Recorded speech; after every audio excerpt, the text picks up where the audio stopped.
Gimana, bisa dilanjut ya? Kita terusin ya. Oke. Sementara di ini aja sambil dicatat ya. Kalau misalnya ada menurut kalian ada yang penting ya. Jadi kalian catat aja ya. Jadi ada beberapa pelanggaran. Jadi sampai penangkapan ya, sampai bila diperlukan maka akan diberikan surat perintahan penahanan ya atas tersangka ya. Jadi ada ketentuan juga ini penahanan yang dilakukan penyidik ya di kejaksaan itu paling 20 hari ya. Jadi ini juga dalam rangka misalnya takut kabur atau dan sebagainya, makanya untuk keamanan maka dilakukan penahanan ya. Juga ada perpanjangan penahanan sampai dengan 40 hari. Tentu tidak setiap kasus pidana itu harus langsung dilakukan penahanan, tapi bila ada hal-hal yang sekiranya dibutuhkan, misalnya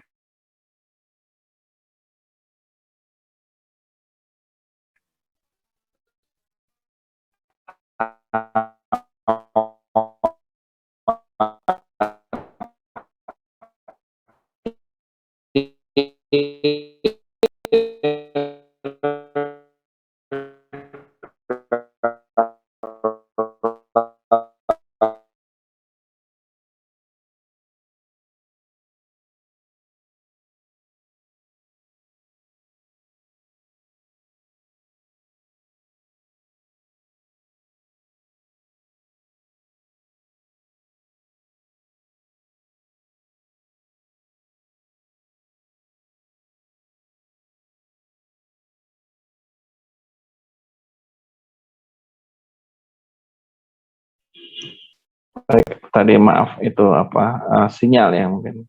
Terus tidak harus selalu dilakukan ya, tapi kalau dikhawatirkan ini tersangka akan menghilangkan barang bukti, menghilangkan jejak dan sebagainya, maka akan dilakukan penahanan ya.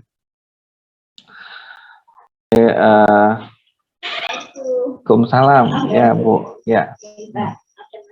Oh 2 kali ya, bentar ya. Oke. 1 ya Bu. Iya. Iya. Nah, kita lanjutkan lagi ya.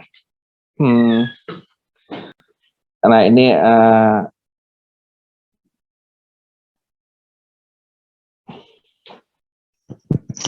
jadi untuk kasus-kasus pidana itu dimungkinkan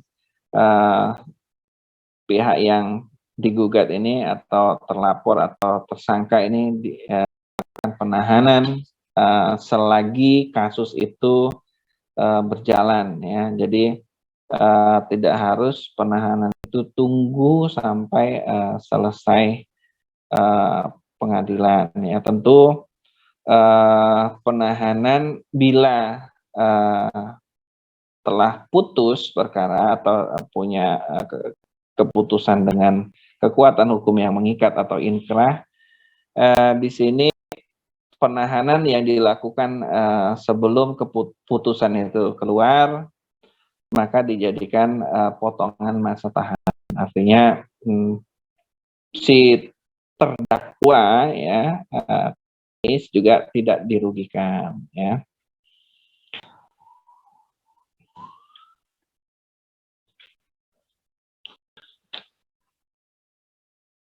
Oke, untuk perkara sidang ya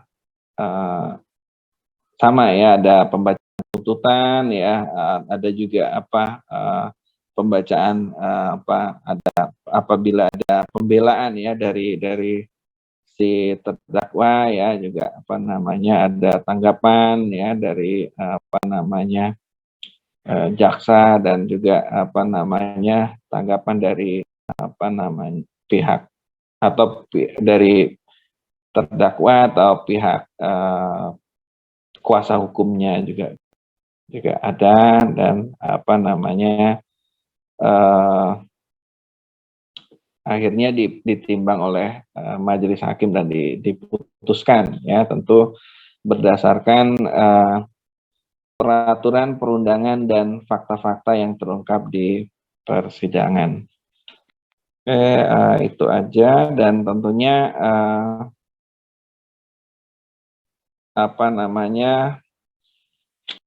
semoga kita semua ya tidak terjerat masalah hukum ya, karena untuk menghindari itu maka kita harus tahu hal-hal apa saja yang mungkin bisa mengakibatkan kita bermasalah secara hukum.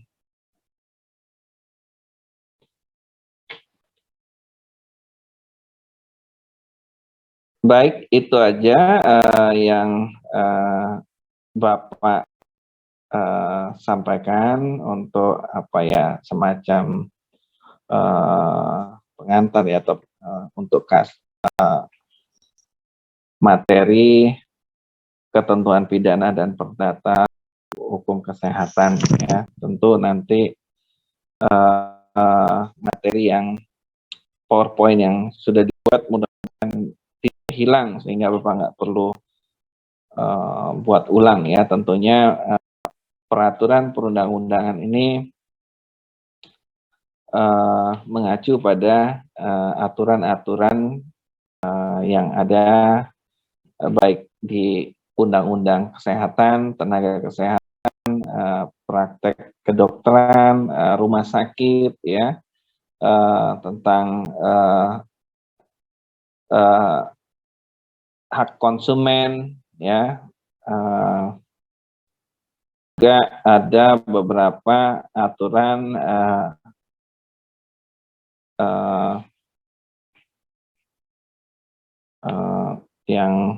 yang lain ya, yang terkait layanan kesehatan ya, juga menyangkut pimpinan fasilitas layanan kesehatan atau rumah sakit, puskesmas, klinik ya. Berikut kita akan masuk ke topik berikutnya ya, sanksi ya, sanksi terkait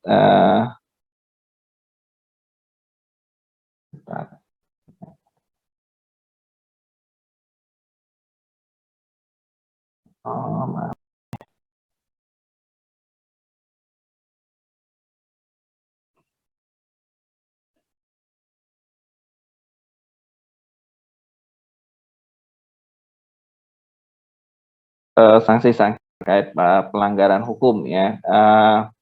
Tentu antara pelanggaran etika dan hukum mempunyai sanksi yang berbeda ya. Pelanggaran etika akan berakibat pada sanksi-sanksi yang sifatnya lebih ke arah administratif ya, mungkin sampai dengan pemberhentian sebagai anggota organisasi profesi, sampai dengan pencabutan izin praktek dan sebagainya. Tapi pada sanksi-sanksi hukum ini tentu ada beberapa yang kita bisa ambil ya. Pertama-tama itu di hukum kesehatan kita punya undang-undang tentang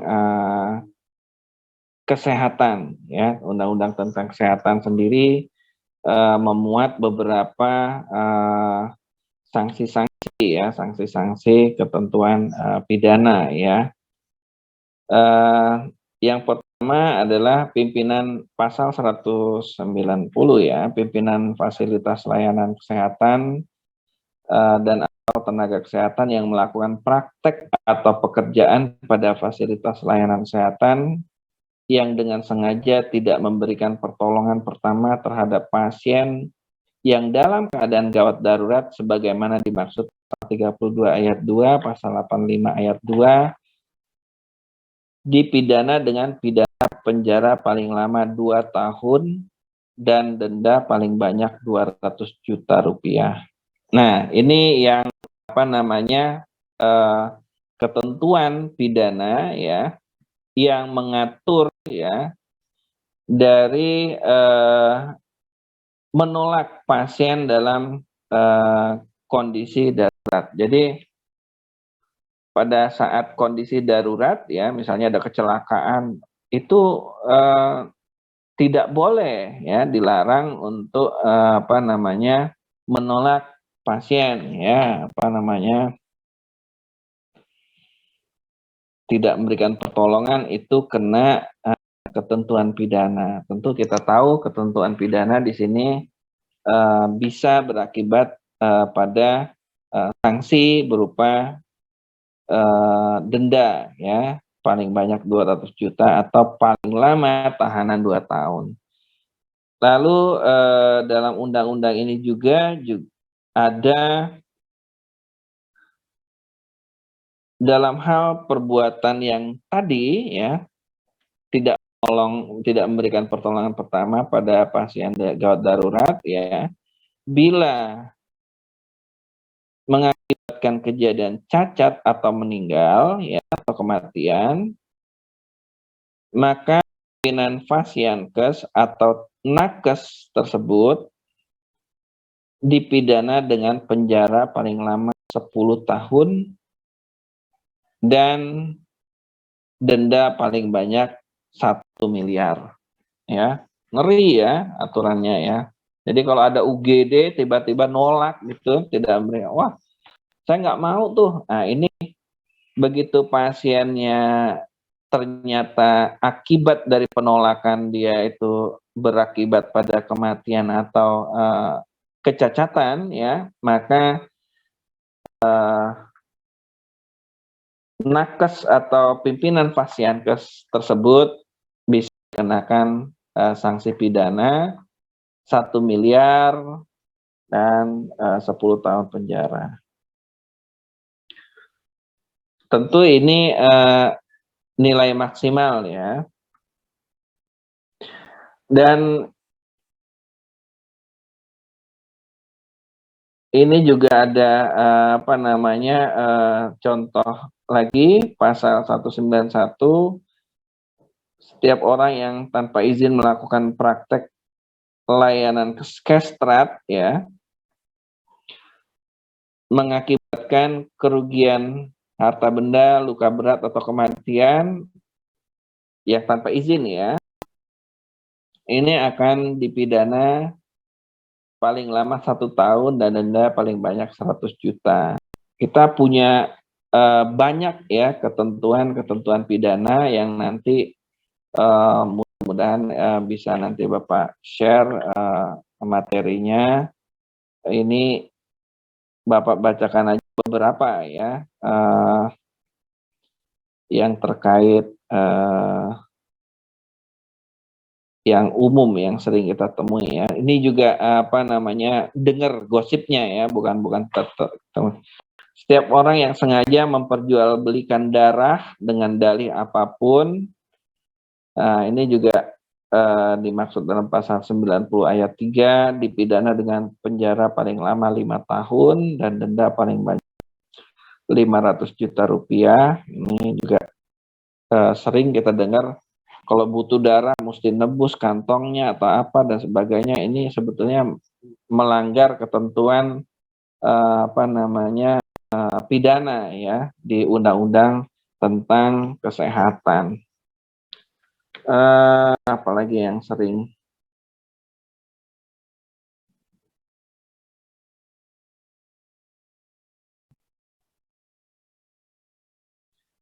Nah, ini juga apa namanya, orang yang praktek sebagai nakes ya, pura-pura jadi nakes tertentu ya, misalnya jadi fisioterapi, itu juga ada ketentuan pidana dan dendanya ya. Terus juga ini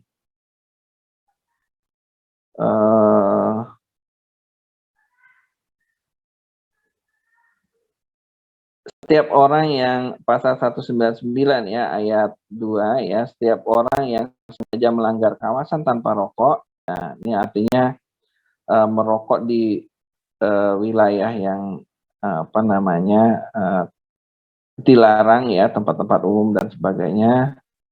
Ini juga ada sanksi pidana ya.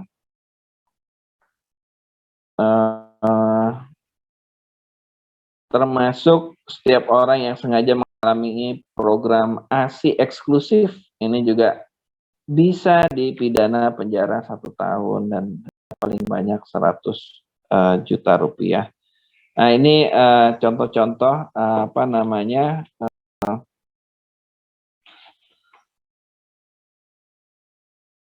hukum apa namanya pelanggaran sanksi ya, sanksi dari pelanggaran pidana. Kalau perdata nanti akan disesuaikan dengan kasus per kasus, tentu dengan tuntutan